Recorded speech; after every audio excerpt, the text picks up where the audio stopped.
अहिल्यानगर शहरातील कोतवाली पोलीस ठाणे हद्दीतील गुन्ह्यातील एका 17 वर्षीय अल्पवयीन अपहरण झालेल्या मुलीचा कोतवाली पोलिसांनी शोध लावलाय।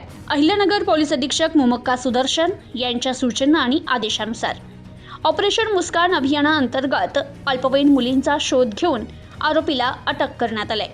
अहिल्यानगर शहरातील कोतवाली पोलीस ठाणे हद्दीतील एका अल्पवयीन मुलगी वय वर्ष 17 ही 18 एप्रिल 2026 रोजी सकाळी 6 वाजण्याच्या सुमारास संशयित आरोपी प्रदीप उर्फ वहनिया परशुराम इजगत राहणार रेल्वे स्टेशन बोहरीचाळ अहिल्यानगर यांनी या मुलीचं अपहरण केल्याबाबत मुलीच्या पालकांनी कोतवाली पोलीस स्टेशन येथे दिलेल्या तक्रारीवरून गुन्हा दाखल करण्यात आला होता। संशयित आरोपीने मुलीचं अपहरण करून तिला घेऊन गेल्यानंतर त्याचा बराच वेळ शोध घेतला, मात्र तो आणि अल्पवयीन मुलगी कुठेच आढळून येत नव्हते।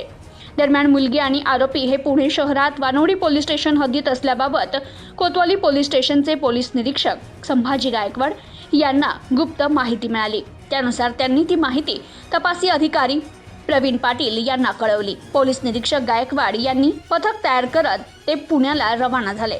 पथकाने वानवडी पोलीस स्टेशनचे पोलीस यांची मदत घेत गुन्ह्यातील मिळालेल्या माहितीप्रमाणे बारकाईने तपास करत सलग 36 तास संबंधित अल्पवयीन मुलगी आणि आरोपीचा तांत्रिक विश्लेषण करत शोध घेतला असता अल्पवयीन मुलगी आणि आरोपी अखेर आढळून आले। त्यांना ताब्यात घेत कोतवाली पोलीस स्टेशन येथे घेऊन येऊन आरोपीला गुन्ह्यात अटक केली आहे। पुढील तपास पोलीस उपनिरीक्षक प्रवीण पाटील हे करतायत। प्रतिनिधी शफी सय्यद, न्यूज टुडे 24 अहिल्यानगर।